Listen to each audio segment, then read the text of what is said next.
Welcome everyone. आज हम देखेंगे फिजियोग्राफिक डिविजन्स ऑफ इंडिया के एमसीक्यू पार्ट 1। इससे पहले हम लोग फिजियोग्राफिक डिविजन्स ऑफ इंडिया किए थे। इसमें Himalayas, northern plain, peninsular India, coastal areas, islands, ये सब कंप्लीट किया था। आज हम फिजियोग्राफिकल डिवीजन पार्ट 1 देखेंगे। इसके मेन 4 पार्ट होंगे। पहले एमसीक्यू आज है। हर एक क्वेश्चन के लिए आंसर देने के लिए आपको टोटल 15 सेकेंड्स टाइम मिलेंगे। तो देखते पहला क्वेश्चन क्या है। Which of the following is the largest glacier of India? Zemu, Gangotri, Pindari या फिर सियाचिन?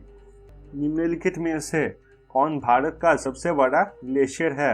जेमू, गंगोत्री, पिंडारी या फिर सियाचिन? आपके 15 सेकेंड होते हैं स्टार्ट। इंडिया का सबसे बड़ा ग्लेशियर जेमू, गंगोत्री, पिंडारी या फिर सियाचिन?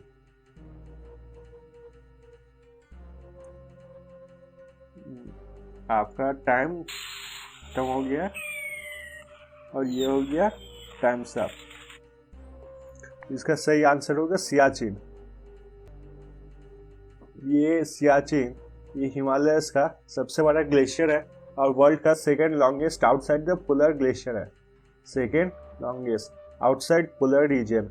पोलर रीजन था आपको पता ही होगा, एक है आर्कटिक और दूसरा है Antarctic. Second longest outside the polar region और हिमालयस का लॉन्गेस्ट ग्लेशियर भी है Siachen.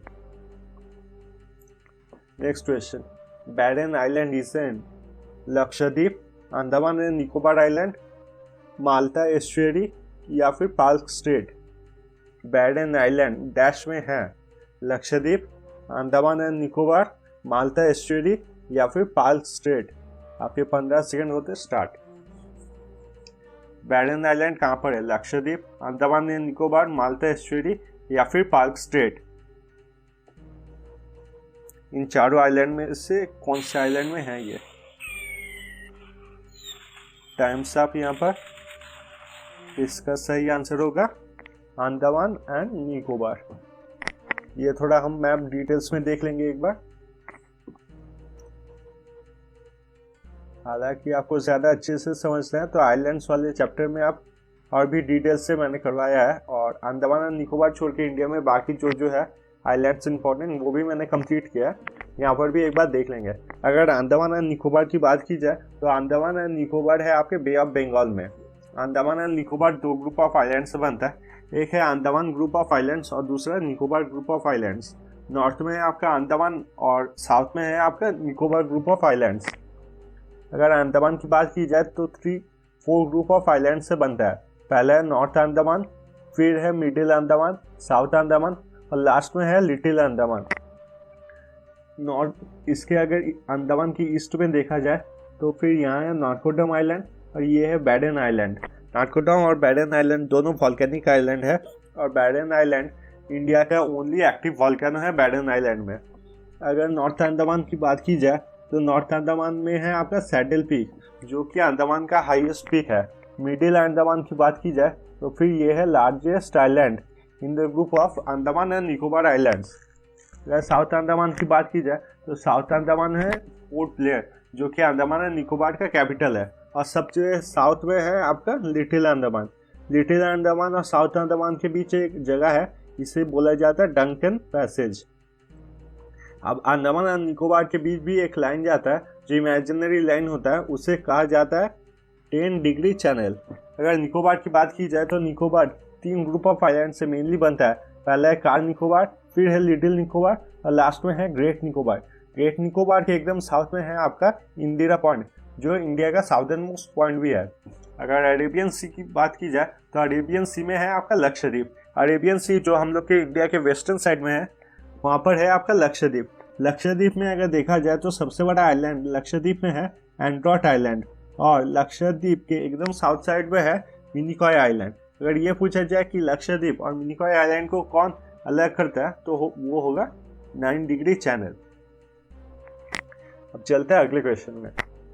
The northern limit of the Deccan plateau is southern limit of the Ganga plains, Tropic of Cancer, Satpura range या फिर नर्मदा सोन फरो? दक्कन की पठार की उत्तरी सीमा है southern limit of the Ganga plains, Tropic of Cancer, Satpura range या फिर नर्मदा सन फैरो। ये आपका टाइम हो गया start. South limit of the Ganga plains यानी गंगा प्लेन्स की दक्षिणी सीमा, tropic of Cancer, Satpura range या फिर नर्मदा सन फैरो। तो ये हो गया आपका टाइम साफ। इसका सही आंसर होगा सतपुड़ा रेंज। अगर आप डेक्कन प्लेट्यू देखेंगे इंडिया के मैप में तो डेक्कन प्लेट्यू के नॉर्थ में है आपका सतपुड़ा रेंज। वेस्टर्न साइड से घेरता है वेस्टर्न घाट जिसे हम सह्याद्री भी बोलते हैं, और ईस्टर्न साइड से है आपका ईस्टर्न घाट। ये दोनों जाके मिलते हैं जहाँ पर, उसे बोला जाता है नीलगिरीज। अगर इसकी बात की जाए तो इम्पोर्टेंट पहाड़े हैं इसमें हरिश्चंद्र रेंज और अजंता रेंज। ये दोनों इम्पोर्टेंट रेंजेस है डेक्कन प्लेट्यू में। Next question, Lakshadweep islands are coral island, oceanic island, volcanic island, elevated part और सबमरीन रेंज। लक्षद्वीप द्वीप समूह है coral islands, oceanic island, volcanic island या फिर elevated part of submarine range. आपका टाइम हो गया start. Coral islands, oceanic islands, volcanic islands या फिर elevated part of the submarine range.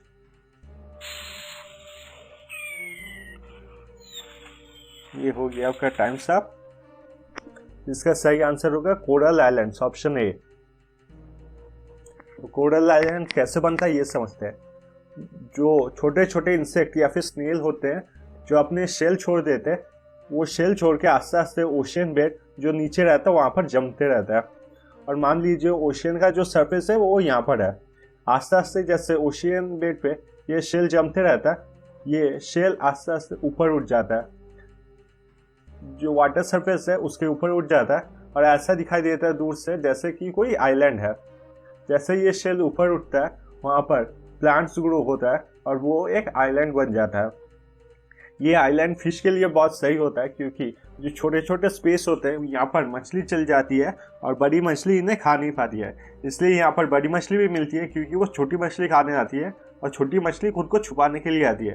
तो अगर बोला जाए अंडर वाटर डाइविंग के नज़र से या फिर फिशिंग के लिए ये कोरल आइलैंड्स बहुत ही इंपॉर्टेंट होते हैं। अब समझते हैं वॉल्केनिक आइलैंड्स क्या होते हैं।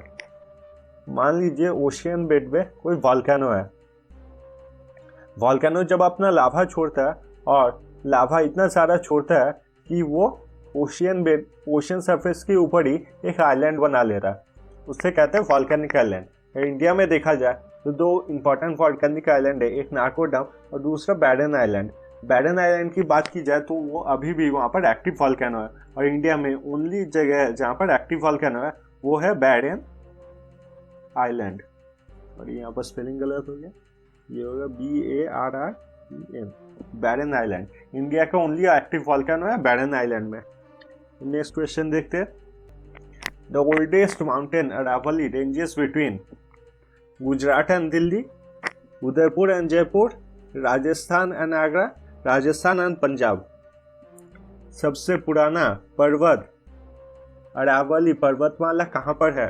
Gujarat and Delhi, Udaipur and Jaipur, Rajasthan and Agra, Rajasthan and Punjab. इसके लिए भी आपको मिलेंगे 15 सेकेंड और टाइम स्टार्ट्स नाउ।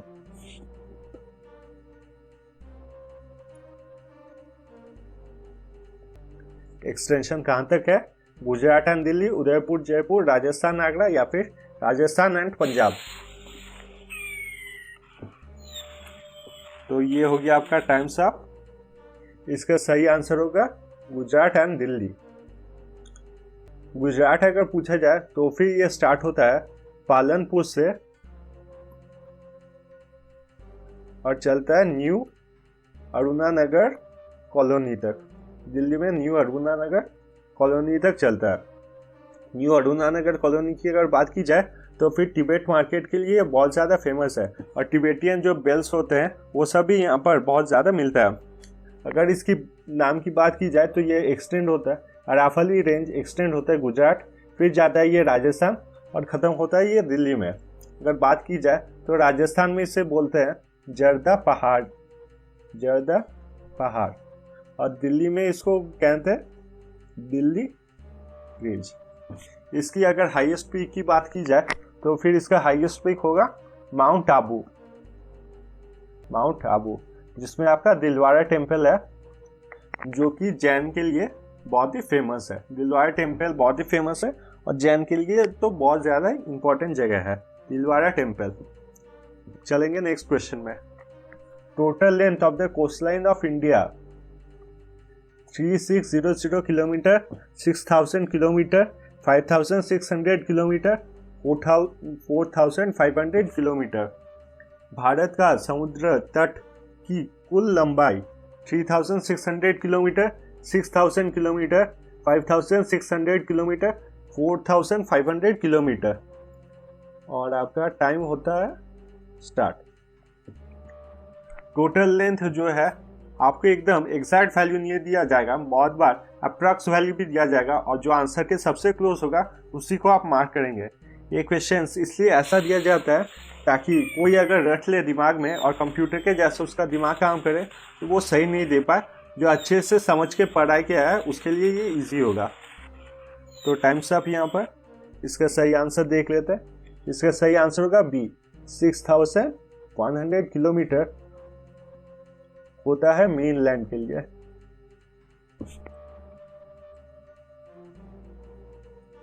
तो 6100 किलोमीटर होगा सिर्फ मेनलैंड के लिए, तो उसके सबसे करीब है 6000 kilometre. The name Marusthali is given to Deccan trap, Meghalaya plateau, Thar desert या फिर कर्नाटक प्लेट्यू। मरुस्थली नाम दिया गया है Deccan trap, Meghalaya plateau, Thar desert या फिर कर्नाटक प्लेट्यू। और आपके 15 सेकेंड होते हैं स्टार्ट। मरुस्थली किस जगह का नाम है? मरुस्थल, ये दो पार्ट में डिवाइड होगा, क्या मरु और एक है स्थल। इससे ही आपको आइडिया चल जाना चाहिए, पता होना चाहिए इसका। तो यहाँ पर हो गया टाइम्स अप। इसका आंसर होगा थार डेजर्ट। अगर मेघालय प्लेट्यू की बात की जाए तो फिर ये पेनिनसुलर इंडिया का ही एक पार्ट है। मेघालय प्लेट्यू आपके नॉर्थ ईस्ट में मिलता है, और मेघालय प्लेट्यू का दूसरा नाम जो है उसे मेघालय प्लेट्यू या फिर शिलोंग प्लेट्यू भी बोलते हैं। थार डेजर्ट की बात की जाए अगर, थार डेजर्ट में समर में बहुत ज़्यादा टेम्परेचर हाई होता है और विंटर में काफ़ी टेम्परेचर लो होता है।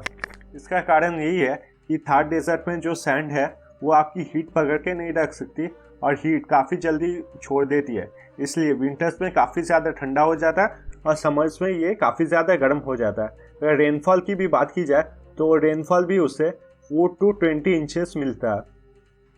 पानी की बात की जाए तो उसके लिए मेन है इंदिरा गांधी कैनाल, जो उसके इरिगेशन में हेल्प करता है, और वूल प्रोडक्शन में सबसे ऊपर, इंडिया में सबसे ऊपर है थार डेजर्ट।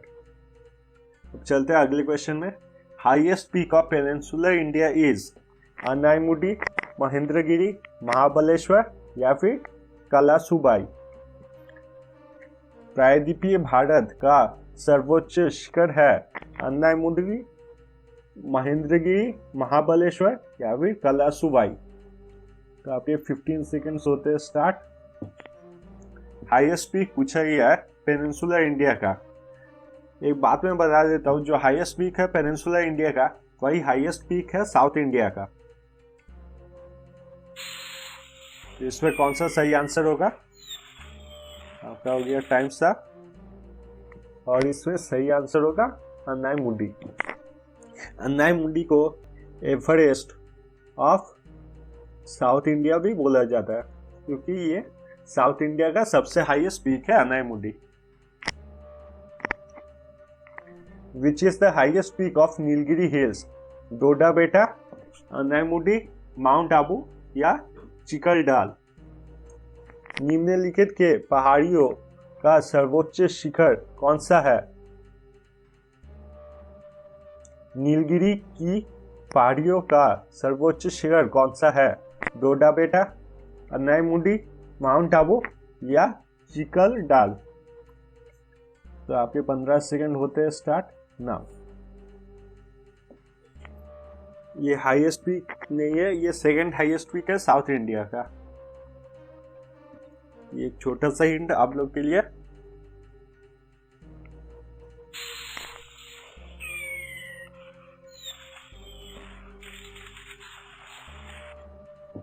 तो फिर जैसे ही मैंने कहा कि सेकंड हाईएस्ट पीक है साउथ इंडिया का, तो अनाईमुडी हट जाता है।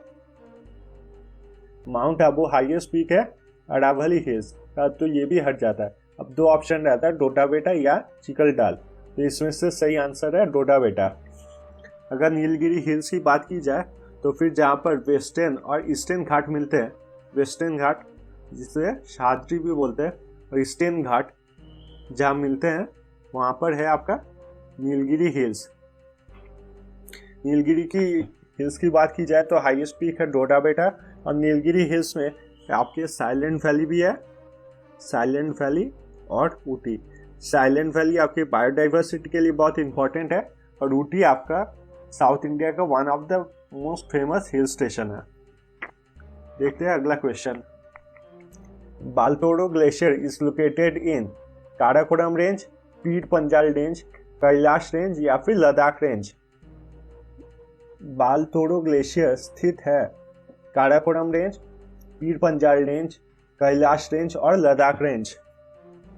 तो आपके 15 सेकेंड्स होते हैं स्टार्ट।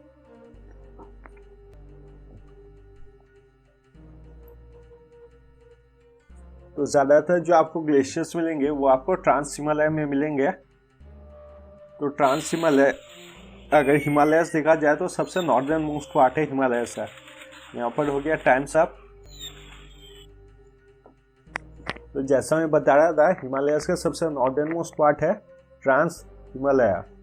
हिमालयस की बात की जाए तो 4 डिवीजन में इसे किया जा सकता है, ट्रांस हिमालय, फिर ग्रेटर हिमालय, या फिर हिमाद्री, लेसर हिमालय, या फिर हिमाचल और शिवालिक, या फिर आउटर हिमालयस। ट्रांस हिमालयस की बात की जाए तो इसमें सबसे पहले आता है काराकोरम रेंज, फिर आता है ज़ास्कर और लास्ट में आता है लद्दाख। ज़ास्कर और लद्दाख के बीच में से बहती है आपकी इंडस नदी,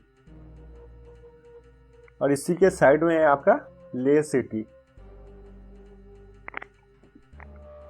तो इसका बालतोरो ग्लेशियर का सही आंसर होगा काराकोरम रेंज।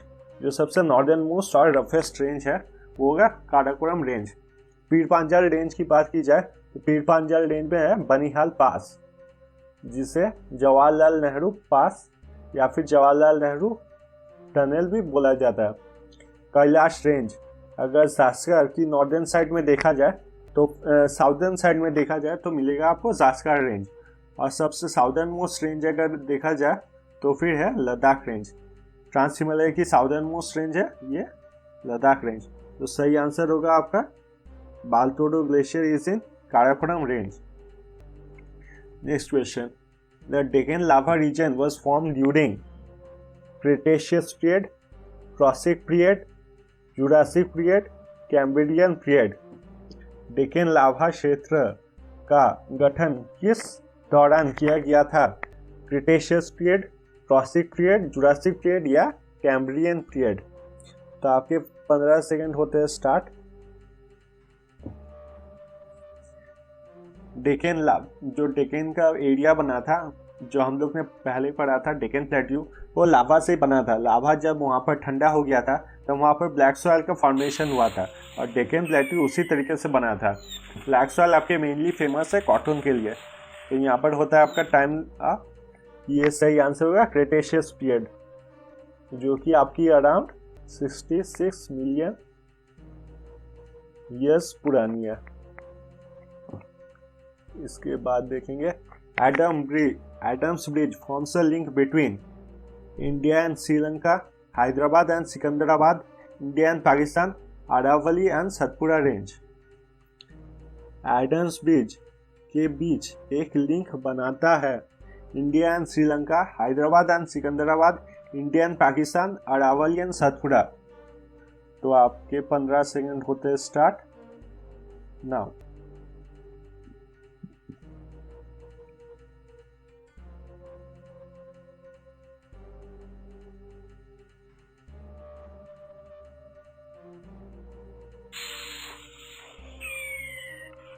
तो इसमें आपको बॉर्डर्स याद हो जाएंगे। Adam bridge forms a link between option A India and Sri Lanka. इस एडम्स ब्रिज को राम सेतु भी बोला जाता है। अगर इंडियन श्रीलंका की बॉर्डर की बात की जाए तो इंडियन श्रीलंका का बॉर्डर है पाल्क स्ट्रेट। अगर इंडिया एंड पाकिस्तान की बात की जाए तो इंडिया एंड पाकिस्तान का बॉर्डर है रेड क्लिफ लाइन। और अगर इंडिया एंड बांग्लादेश की बात की जाए तो फिर भी उसका बॉर्डर है red Cliff line. India and Afghanistan का बॉर्डर है डूरंड लाइन। और इंडिया एंड चाइना के बीच जो बॉर्डर है उसे कहते हैं LAC line of actual control. और चाइना और अरुणाचल प्रदेश के बीच जो बॉर्डर लाइन है उससे कहा जाता है McMahon line. Next question में चलते हैं। Kathiawar peninsula is one of the physiographic unit of west coastal plain, plateau peninsular India, coastal plain या फिर कच्छ पेनिनसुला। काठीवाड़ उपद्वीप अन्यतम एक जियोग्राफिक यूनिट, यहाँ पर हिंदी में होगा, मेरा दूसरा चैनल बंगाली में चलता है तो इसलिए यहाँ पर गलती से आ गया, कोई नहीं, मैं हिंदी में ट्रांसलेट कर देता हूँ। काठीवाड़ पेनिनसुला एक फिजियोग्राफिक यूनिट है कहाँ का? Western coastal plain, plateau peninsular India, coastal plain या फिर कच्छ पेनिनसुला। काठीवाड़ पेनिनसुला की बात की जाए तो वो कहाँ का एक फिजियोग्राफिक यूनिट है? West coastal plain, plateau peninsular India, coastal plain या फिर कच्छ पेनिनसुला। तो फिर आपके 15 सेकंड होते हैं स्टार्ट नाउ। इन चारों में से किस जगह का यूनिट है? इससे पहले आपको पता होना चाहिए कि काठीवाड़ पेनिनसुला कहाँ पर है।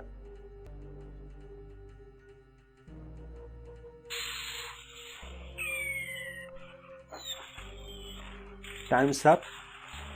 तो अगर काठीवाड़ पेनिनसुला की बात की जाए तो फिर वो गुजरात में है। गुजरात का ये जो नीचे का पोर्शन है जो एलिवेटेड रहता है उसे कहा जाता है आपका काठीवाड़ पेनिनसुला। तो ये सही आंसर होगा option A. Lakshadweep is built up of salt soak marshland, submarine mountains, coral या फिर एक्सटेंट वॉल्केनो। लक्षद्वीप का निर्माण किया जाता है सॉल्ट सोक मार्शलैंड, सबमरीन माउंटेन्स, कोरल या फिर एक्सटेंट वॉल्केनो। ये सेम क्वेश्चन हम लोग ने थोड़ी देर पहले ही किया था, अभी थोड़ा चेंज कर लिया और क्वेश्चन वही है।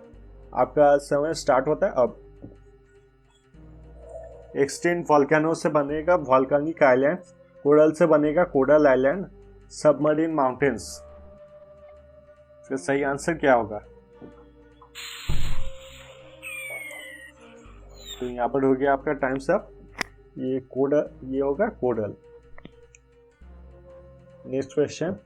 Varanasi is located in lower Ganga plain, upper Ganga plain, middle Ganga plain या फिर none of the above. Varanasi में स्थित है lower Ganga plain, upper Ganga plain, middle Ganga plain या फिर ऊपर में से कोई भी नहीं। आपका टाइम स्टार्ट होता है अब। वाराणसी कहाँ पर है? इसके लिए आपको वाराणसी का लोकेशन पता होना चाहिए। अगर वाराणसी को देखा जाए तो उत्तर प्रदेश के ईस्ट में है वाराणसी।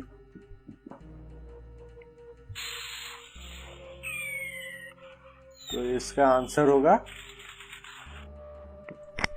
Middle Ganga plane. अगर प्लेन्स की बात की जाए तो ये मेनली डिवाइड होता है 3 पार्ट्स में। एक होता है आपका इंडस प्लेन, एक होता है आपका गंगा प्लेन, एक होता है ब्रह्मपुत्र प्लेन और कहीं जगह पे राजस्थान में जो थार डेसर्ट के एरिया है उसे राजस्थान प्लेन भी बोला जाता है। अगर गंगा प्लेन की बात की जाए तो ये 3 पार्ट्स में डिवाइड की जा सकती है। अपर गंगा प्लेन जहाँ से ये स्टार्ट होती है, मिडिल गंगा प्लेन ये वाराणसी के साइड, और लास्ट में आती है लोअर गंगा। वेस्ट बंगाल के साइड जो गंगा बहती है उसे कहते हैं लोअर गंगा प्लेन। तो मिडिल गंगा प्लेन की बात की जाए तो यहाँ पर है आपका वाराणसी। अगला question, sand dunes form a major topographic feature of western Rajasthan, Gujarat, eastern Rajasthan या फिर पंजाब। रेत की टीलों की एक प्रमुख विशेषता है वेस्टर्न राजस्थान, गुजरात, ईस्टर्न राजस्थान या फिर पंजाब। आपके 15 सेकंड होते हैं स्टार्ट।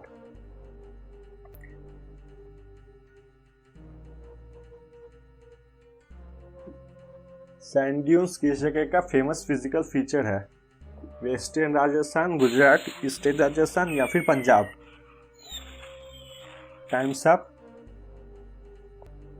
तो इसका सही आंसर होगा आपका वेस्टर्न राजस्थान।